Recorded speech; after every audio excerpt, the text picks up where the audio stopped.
separated your deep ball from everybody else? My deep ball, it has a little secret sauce to it, man. Never get too high, never get too low, but just keep moving. The whole story is Carlos never beat me in any kind of sports in high school.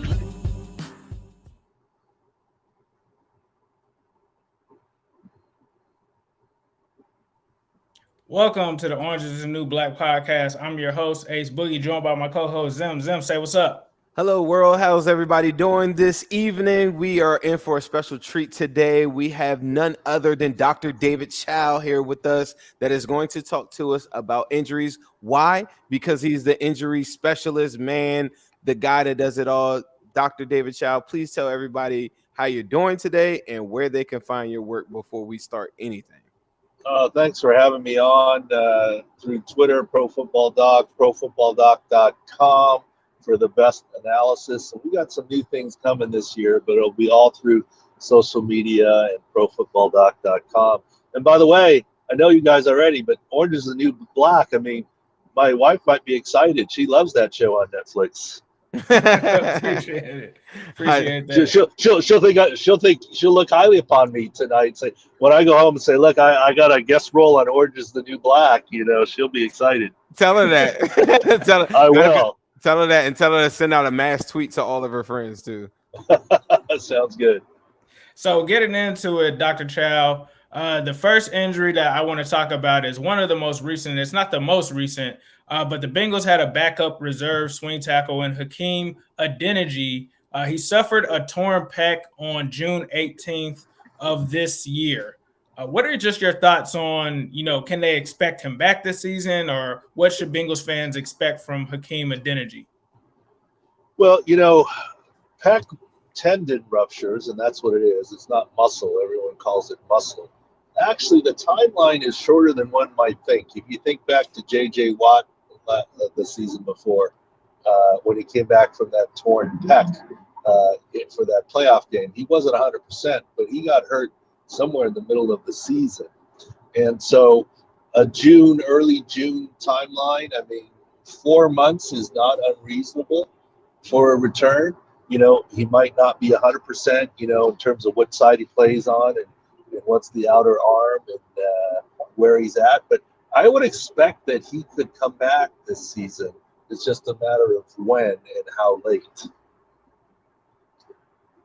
Right. And is that I guess when people talk about torn pecs, because the next person is Wyatt Huber, who just, injured his pec on 7/26, and which was yesterday. But you even made a tweet on it and said that there was a possibility that he could come back at the end of the season. How likely is that? Is the first part of the question, I guess. Well, the issue here is that these pec recoveries are getting quicker and quicker. If you look at baseball, the White Sox center fielder is coming back after I think it's 4 months of playing. But baseball is a little different than football, especially when you're taking on blocks or making blocks, etc., and pushing another 300-pound guy. For him, if he were a vet player and the Bengals were going into the playoffs or meaningful games late, I think he would have a reasonable chance of returning. The hard is he's a rookie, so you're asking him to recover from an injury and step up to a higher level of play with different schemes. And asking people to do two different things makes it harder. Right. Just to go back into torn pec, because that's a common injury, I guess, for Bengals. And, how hard is it, or how much of a freak accident is it, or how hard is it to actually tear your pec? Because we're looking at guys like going back to William Jackson, going back to Trae Waynes last year, torn pec. Now we're talking about Wyatt Huber, Hakeem Adeniji. Those are 4 guys right there. I feel like I'm missing somebody too. Well, that's better than the Saskatchewan Roughriders, who had 4 Achilles tendon ruptures in the same practice a few weeks ago. That is really unheard of. But pec tears do happen. It's almost an annual thing at the combines when combines are normal and they're working out at combines doing bench press. there's usually one poor college kid out of the 300 or so doing bench press that pops his pec during the bench press portion of the workout, trying to really do his best. So it's a eccentric load phenomenon. It's where the muscle acts stronger than the tendon. And the reason why we get these pec tendon tears, these Achilles tears, these ACL tears is that, believe it or not, my pec tendon, my Achilles, my ACL is not that much smaller proportionately than, let's say, recent Bengal Geno Atkins, right? Big, huge D lineman there. Right. And that's why as players get bigger, faster, stronger, you get and you see some more of these. That's just the nature of the game. It's like putting, an off-road vehicle on with the same suspension as your average Ford Escort, Right. But do you think a lot of this might come from maybe mismanagement or something like that? You kind of talked about where a guy goes to the combine and maybe he wants to put up those extra reps to make his numbers look good. Is that something that could be managed better at behind the scenes from weight training in the off season, or is it just so much as it could easily pop based off of the size of the build of your body now matching up with these muscles? Build your body and the way that you do it. I mean, whenever you do a quick, fast twitch activity with the muscle, and usually with sort of a change of direction, that's where the injuries and the issues happen. So there, I look at what we do and we look at injuries. It's not one answer. We're talking about pecs, but if you notice, even in the two players that we talked about, sight unseen, I kind of gave two slightly different answers as to what they can do. The first guy, the swing tackle, depending on which side it is and what side he's going to play on, might come back a little bit sooner. But also, the rookie, right? And so to say PEC equals this many months or this many weeks or any injury, I just don't think that's correct. And that's where that's kind of what I do. And I know no bigger example, and I'm sure we'll get to Joe Burrow when, heck, you had guys on Monday Night Football saying he should sit out for 2021 and come back for 2022 when it first happened. And, I had my reasons to say I thought he'd be okay. So you can't just treat every injury the same and say, well, because the team had this pec injury, it must have been because of this reason.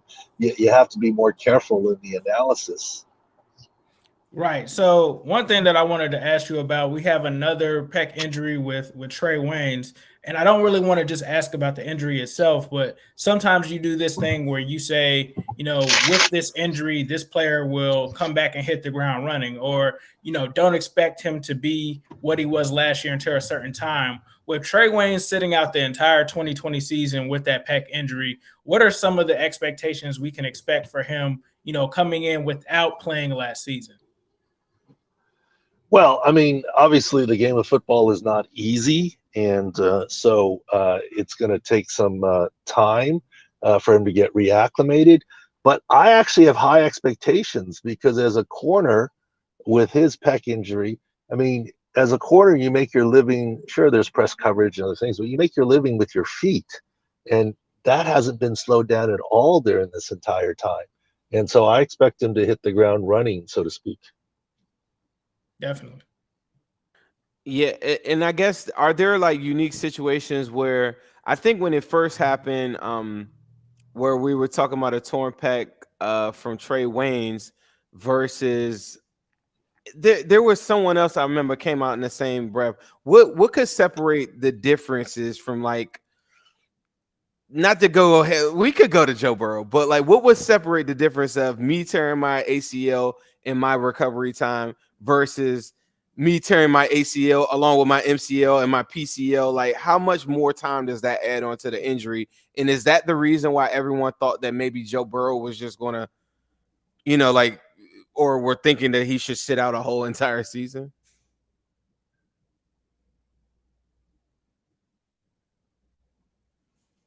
I think the signal. Doc, we still there? So I think we lost Doc for a second. But I think what he was pretty much saying is, every pec injury is different. It really depends on the circumstances, depends on the position, where they're playing at, what they can do.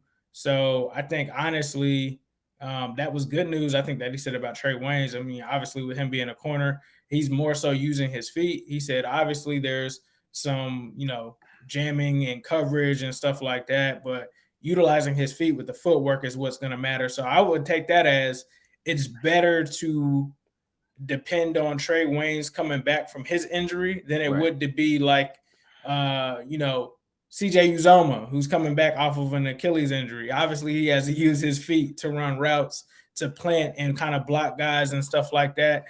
So that's how I kind of took it. So I think that that's good news on the Trae Waynes front in terms of that. We're waiting for Doc to get back in. Zim, is there anything you wanted to add on to that? Yeah, I want to say while we got some time, please make sure you check out my man Ace's new shirt design he's got there in the background. I don't know if you guys can see it. It's the Migos, Tyler Boyd, T. Higgins, and Jamar Chase. That's on newstripecity.com. He also has a bottle of my favorite sauce that is from Midwest Barbecue with my man Tim over there. And his wife, a lovely couple, lovely food, and I'm hungry. So if you're listening to this and it's anywhere near lunchtime, please make your way over to Midwest Barbecue.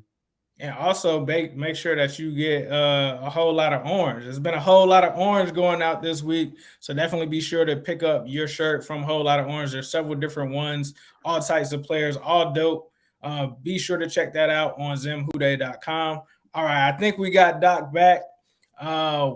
Doc, are you with us? Yeah, I am, and I'm not moving or driving anymore. So all good. Hello, handsome. How you doing there? Look at what's you. going on? You want to show that face to the world? Come on, let them see it. Well, I needed to make sure I was not driving. Audio was one thing, but all good. Absolutely, he's 100% stationary. Everybody, we're going safe on this this pod here. Yeah, and so I was saying, and look, you can't. What we do here, if anyone says this, player A had this, so player B should do the same, that's just way too simplistic. That's like saying this wide receiver A runs these routes, wide receiver B should be running these routes because he's the same height and weight. It just isn't the case. It's very individual, and that's kind of what I try and do as I look at things.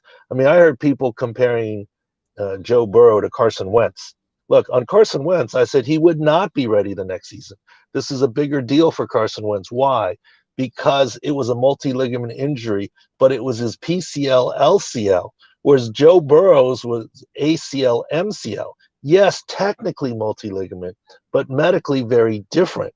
And that's one of the reasons I've had optimism on Joe Burrow, et cetera. So I think, people ask me on Twitter all the time, can you tell me how you know? I mean, yeah, do you have 3 hours? I mean, it's not that simple. Look, I'll let you in on a little secret here, you guys, first, that things have gotten so busy for us and all the things that we do that we are going to add some other medical professionals that worked only with pro teams. That's sort of our calling card. So it's not just doctors, it's doctors who, not doctors, and not just doctors know what they're doing, but doctors know what they're doing who worked with pro teams and know the what we call insider knowledge side of things, not insider information, but insider knowledge to give the best for people.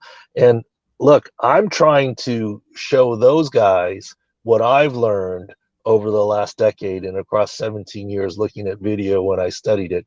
And it's not a 1 hour lesson. It's not a, so when people say on Twitter, what do you see here? And can you tell me why that this is or isn't an X tear? I'm like, it's a little more complicated than that. And there's a lot of nuances.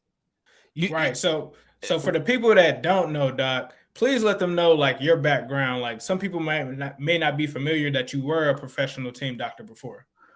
Well, I think that's the difference, right? And that's what gives me an unfair advantage. It's the insider knowledge here. And so for 17 years, when I was the head team physician for the San Diego Chargers,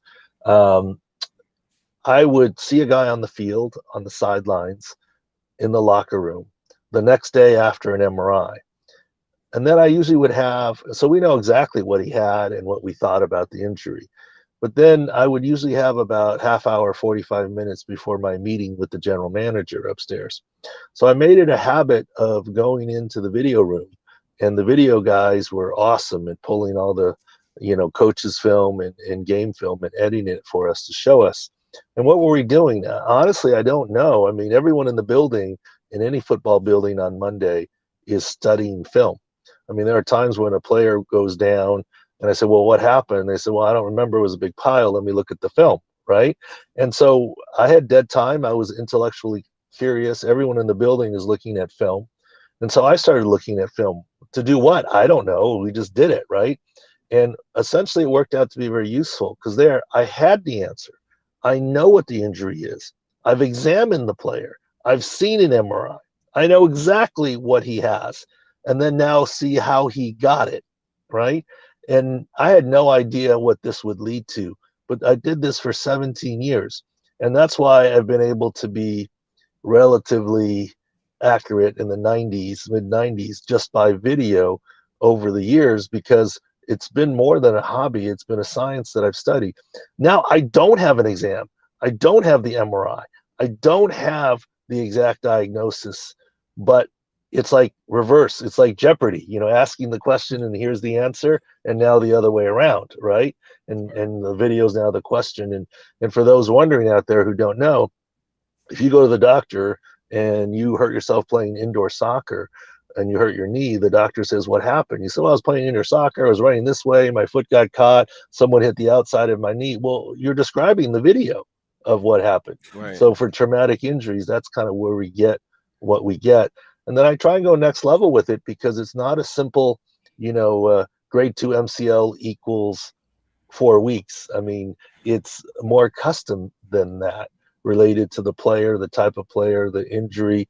And, as you know, in what's reported out there isn't always the truth as in regards to what it is. And so we try and, ferret through all of that.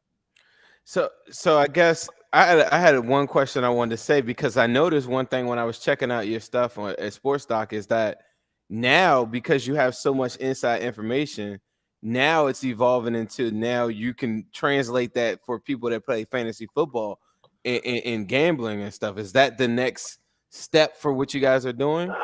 No question. I mean, it started out, as a fun little hobby, and it's continued to grow. And with fantasy, daily fantasy, and now gambling being legalized everywhere, of course it's useful information. And look, the more that is not known, the more useful my information is. And what we pride ourselves in is that we're the only place that does true injury analysis, not injury reporting. Most sites that are very good, say, the team said 4 weeks, or the team said this, the player said this.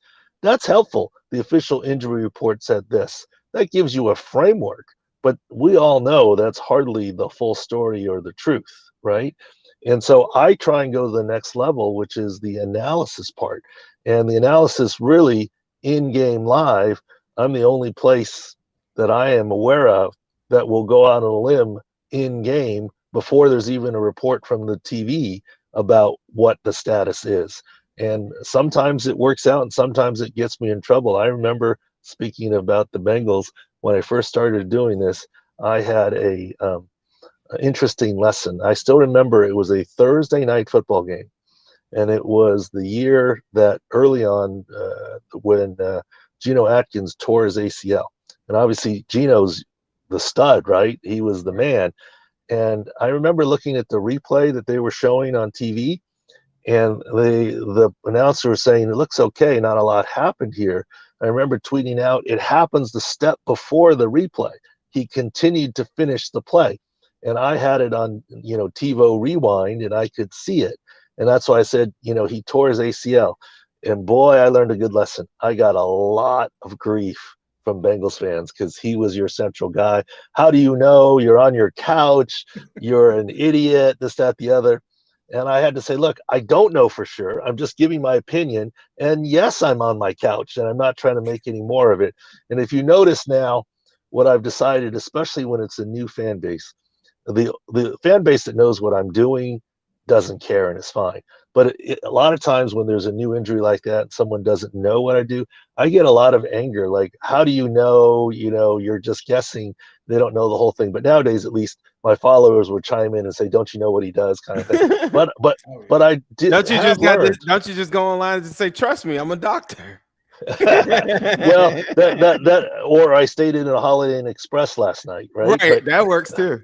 But actually, what I always try and do is distinguish myself. I'm not just a doctor in the sense that I'm a doctor who's an orthopedist who works in sports medicine, who took care of these professional level athletes and saw the injuries, but also was on the other side of the information or misinformation that teams give out. So it's easier for me to read between the lines. But nowadays, what I do, happens is, if there's another ACL tear where a kid I think tore his ACL, I'll say by video appears to tear ACL, and kind of thing. And I think it probably is a better way. So I learned that lesson from Cincinnati Bengals fans. I mean, you were right though. You were right. I think me and Zim, I know I definitely vouch hard for you because I've been a fan of your work from afar, and you are the only person that I've ever seen. It can be Monday Night Football or whenever it's on. You'll talk about every single injury that happened earlier in the day, and I think that's great to have you there because it kind of cuts through the fluff. If you know what I'm saying, like you talk about the reports that are going out there and some of the misinformation, and I always go to you because I know that I'm going to get the direct answer. Well, and what's funny is if you go to my Twitter site, Profootballdoc, you'll see the pinned tweet, and you'll see the war room or command center.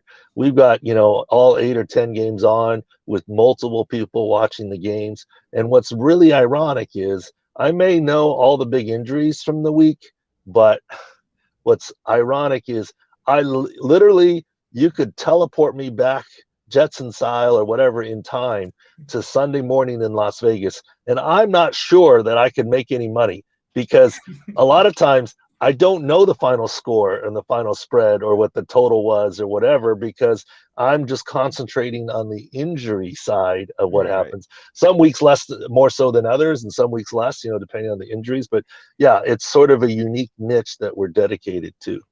Definitely. So one thing I want to ask you about is the Bengals have CJ Uzomah coming back. Now, you mentioned earlier, and CJ Uzomah is a starting tight end for the Bengals. He's coming off of an Achilles injury. You mentioned earlier with Trey Waynes, his pec injury shouldn't have, hindered him on the field because he doesn't really use his pec as much as his feet. CJ Uzomah, a tight end, may use his feet. So how do you feel about him coming off of an Achilles injury? Well, Achilles is not easy to come off of. And what week was his injury again? I don't remember. It was week two of 2020. Yeah, that's what I thought. I thought it was pretty early.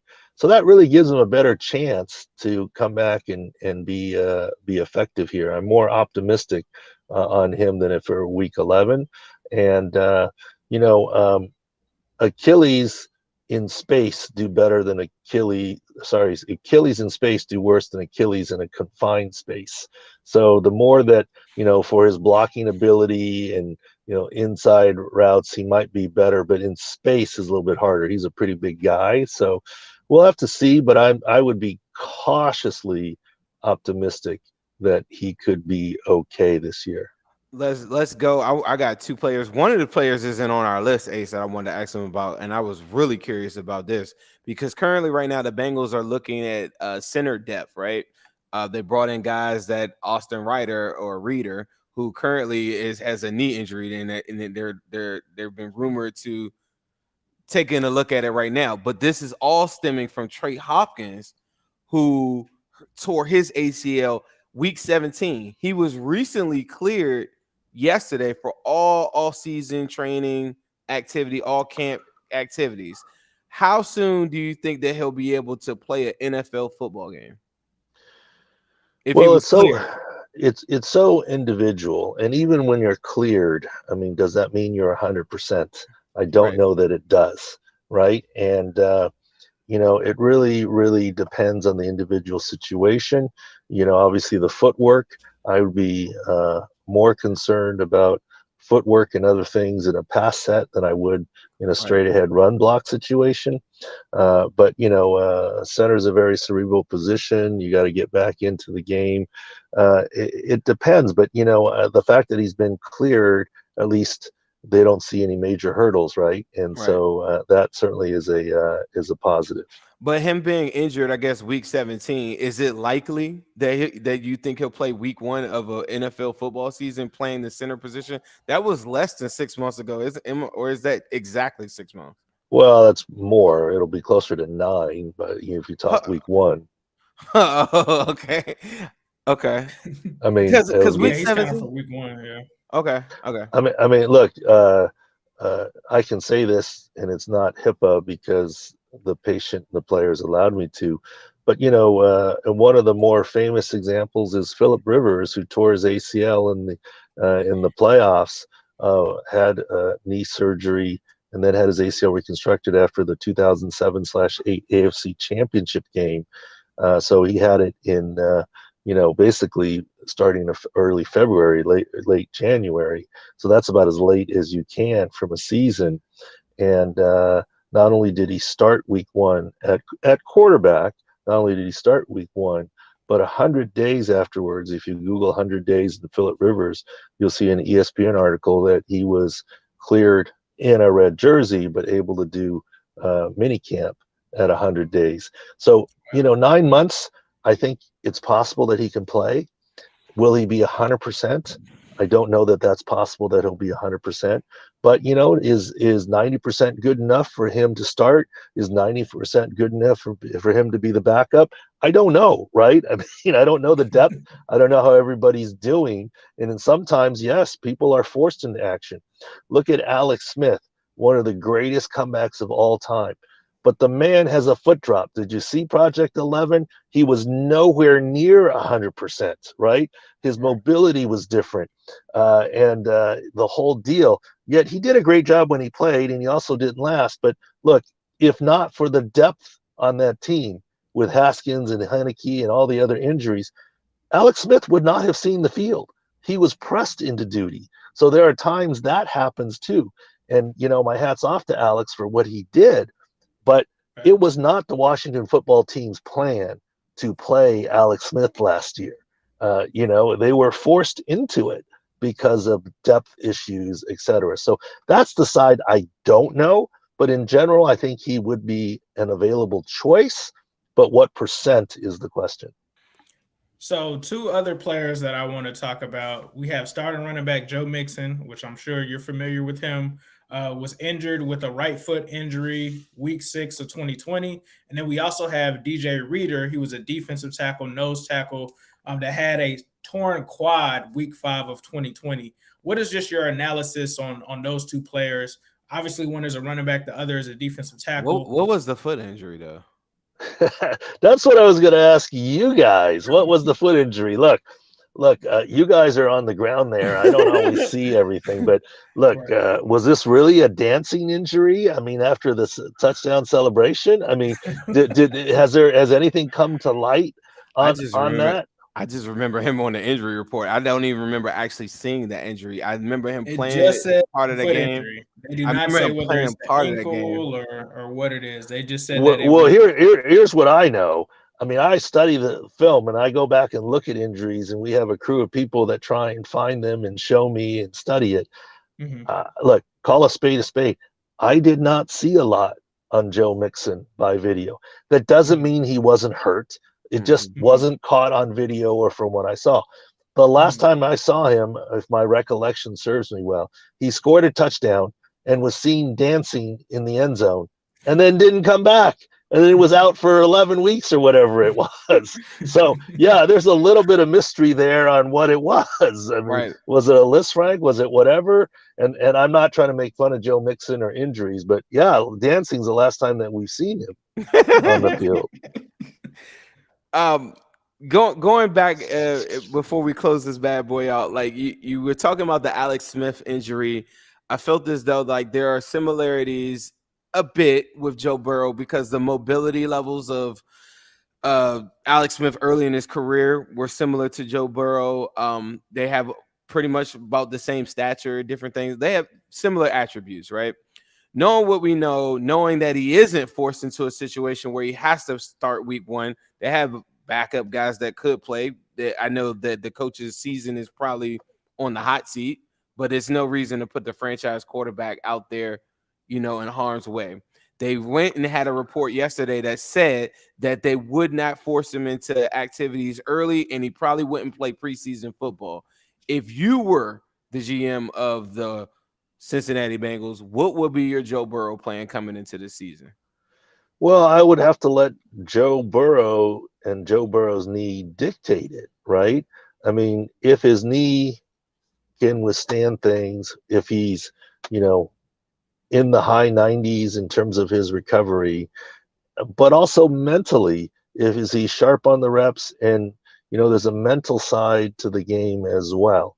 And quite honestly, until Joe Burrow or any other player coming off a major knee injury takes that hit and thinks, something's going to happen and something isn't right, and then dusts himself off and says, I think I'm okay.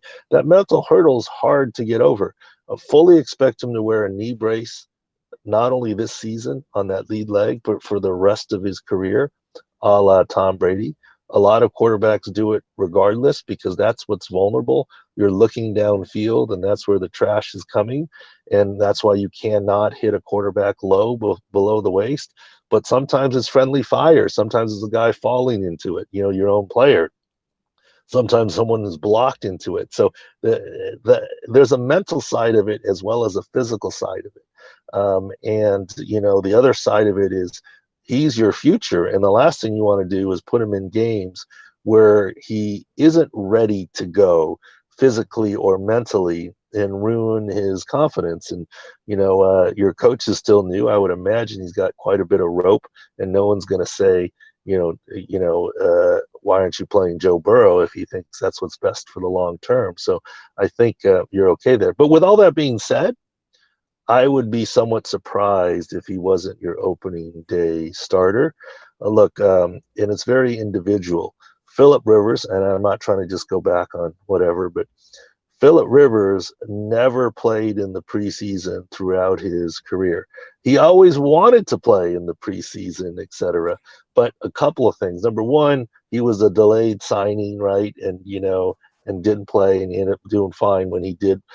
So the bottom line is that's just been the norm. He and LT didn't see much time ever in the preseason, right? And Phillip did play some ultimately, but the bottom line is some players are okay with that. Some players want to see the reps.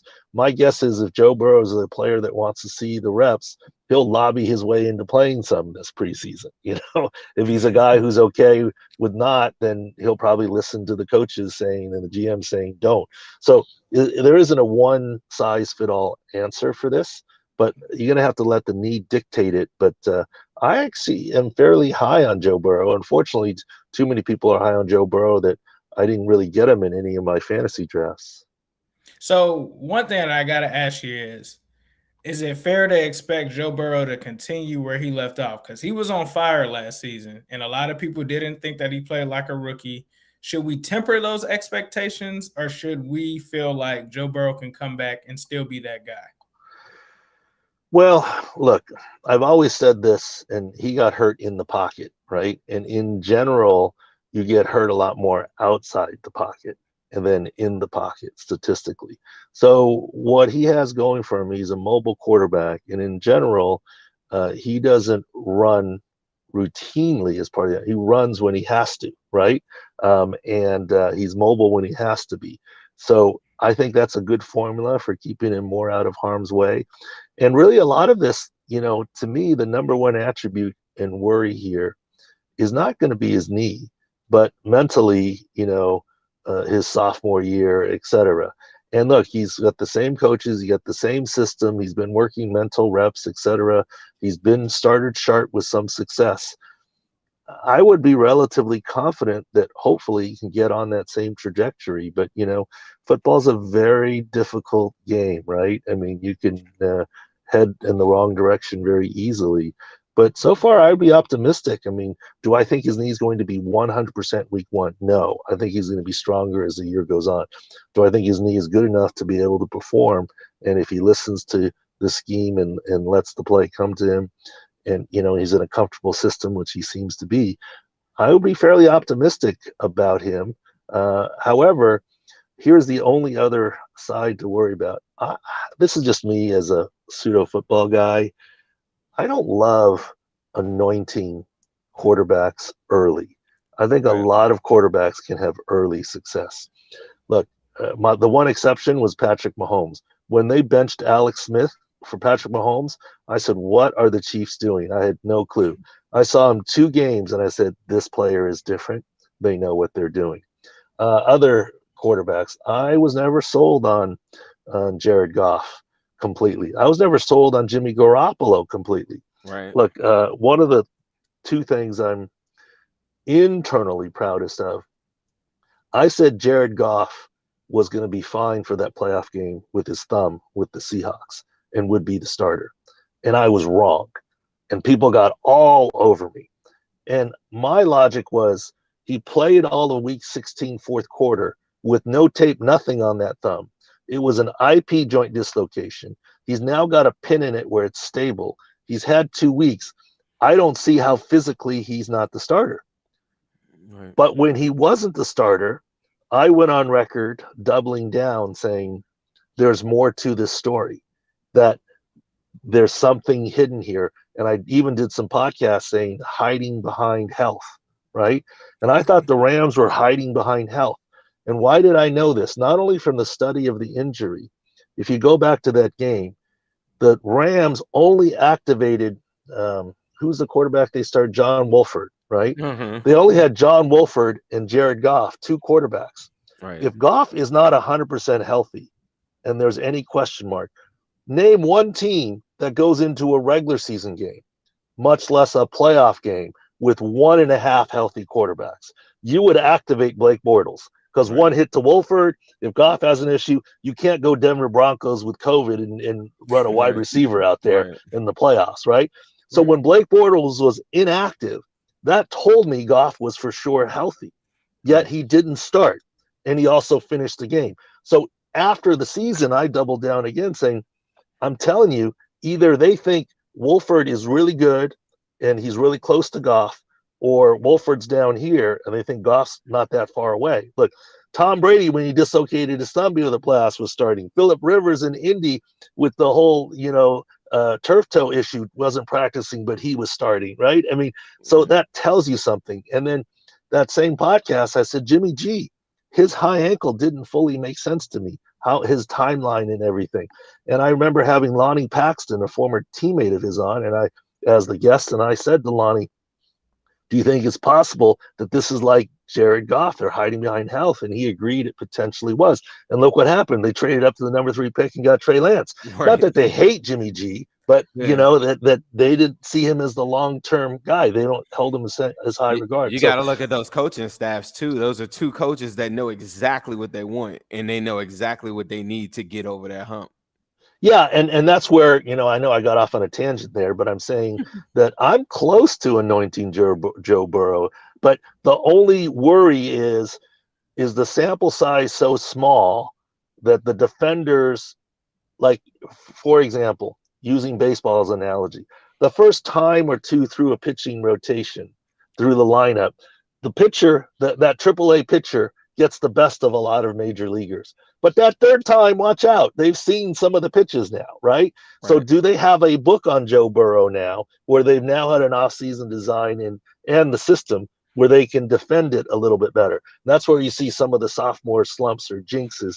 Hopefully that won't happen to Joe Burrow. But there's other factors beside his knee, obviously.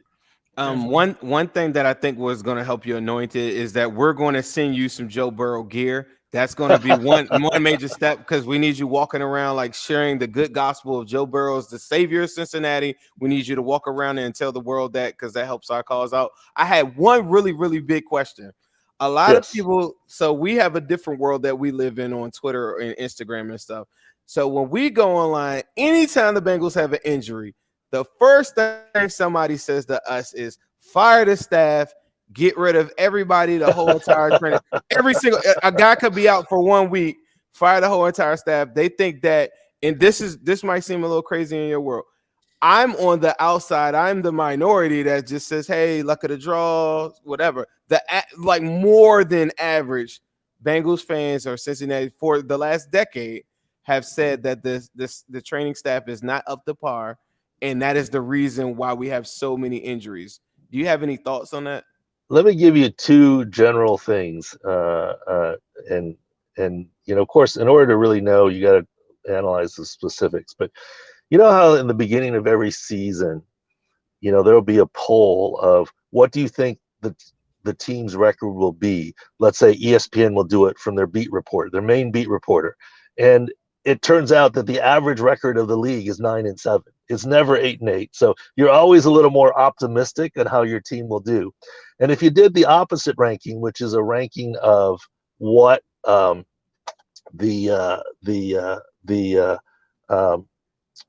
medical staffs, how good the medical staffs are, I think you would have 20 teams in the NFL thinking their staff was among the bottom 5. I mean, that's just the way that it is. When things are going well, you get no credit. Like the medical staff is like the long snapper of the NFL. I mean, when you get a good snap, nobody knows the difference, but when something doesn't go right, oh boy, you get it all, or the field goal kicker. But here's what I say.